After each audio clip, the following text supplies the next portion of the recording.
Well, so today, slight change of scenery. We're in East Chiltington, little village, nestled in the South Downs. It's not much of a village really, it's one long street called Novington Lane. And down Novington Lane there are a number of farms and individual houses, but not many. It's quite sparsely populated, but anyhow, we're here today. Completely different garden to what you've seen me on so far.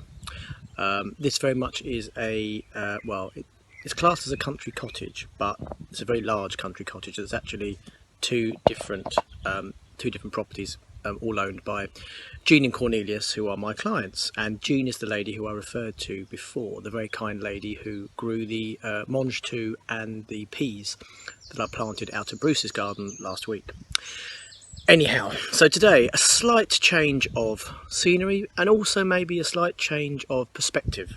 I will take you for a little wander and I'll show you some of the things that have been going on in this garden and what we've been doing for the last few months, planting up and preparing for the summer. But actually I wanted to share something with you as well. I wanted to share some thoughts and feelings that I had last week relating to what we're all sadly going through.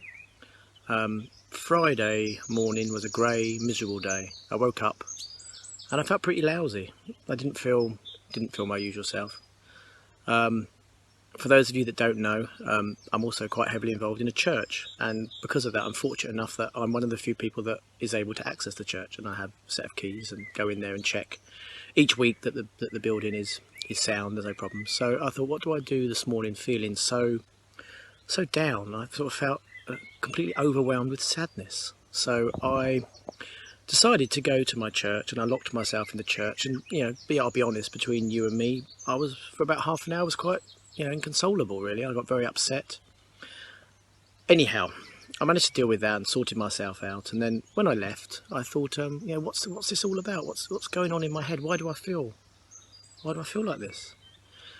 And I thought, well, it's been 6 to 7 weeks now of this lockdown because of this awful virus, and I think really we're all mourning the loss of something, and for each of us it's different. I'm a true libertarian.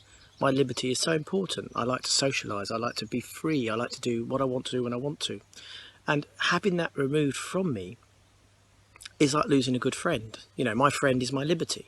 So to have that removed, really, I suppose I was mourning the loss of that. I was grief stricken, and that grief, just for some reason on that particular day, must have overwhelmed me. I suppose it does when someone loses a loved one. Often they don't show that much grief for the first few weeks, but then a bit like a car crash, it hits them and they're suddenly taken down to the depths of despair. But in those moments of thinking like that, I thought, but it's okay. It's definitely okay to have these moments. We all have things which our passions, the things which, make us wake up in the morning, the things which put the smile on our face, things that give us purpose. For me, primarily, it's being in the garden, watching things grow, nurturing. But there's other things as well. I used to be a very keen runner, and so I've now taken up long distance running again. I'm back up to about 10k. And that is helping to keep my mind straight. But for all of us, we must look for those things, those small pleasures that are going to help us get through. But the one message I wanted to share with you is that it's okay. It's okay to feel down. It's okay to mourn that loss, the loss of whatever you're going through. It's completely okay to have a day when you don't want to go and help someone else or support another person, when it's just about you and how you're feeling, and you need to just deal with dragging yourself through that day. But it's okay. We've all been there. I come across as a happy-go-lucky chap, but even I have days when I feel pretty abysmal, pretty awful, and these times are going to test us all. So really, that was my moment of reflection. Joey is sitting in the van, resting, having a sleep. He was out this morning, but it's slightly more difficult on this job because, as you'll see when we have a little wander around, the garden is quite well manicured, so it's laid out in a certain way, and Joey isn't the biggest respecter of plants. He will just run through them, and so I don't really like him to cause too much damage here. Anyhow, on that note, we're a little stroll round. I'm in this is the worst corner of the garden really, sort of where the compost heaps are and the log store. Just behind me here we've got the vegetable plots. So in a very similar vein to what I've been talking about before, the beans are all planted, the strings are up. What else you got in there? There's also, I think there's lettuces and rocket and various other things. But the main section of the garden surrounds the house, and I have to say it is a very beautiful house. So this is the pathway that leads into the house. So this is the first bed, full of agapanthus, aquilegia. There's some apple mint growing there. Absolutely beautiful. And then as we walk up, you'll see that this is the main sort of formal front garden. So we call this, a bit jokingly, we call this the Garden of Remembrance, because as you can see, it does look like something that you would get in a crematorium. Obviously it's not, and it's not in remembrance of anyone, but just the style and layout of it does have that sort of feel about it.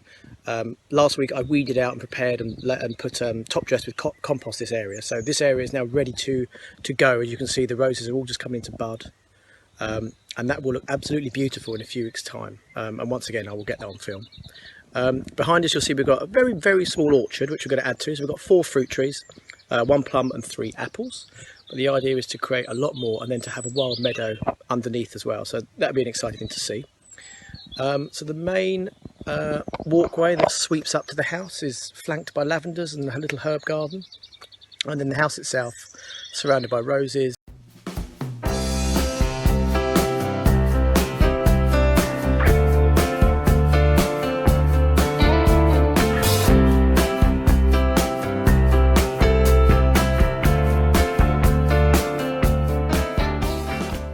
Anyhow, have a great day, and I'll speak to you all soon. Take care. Bye.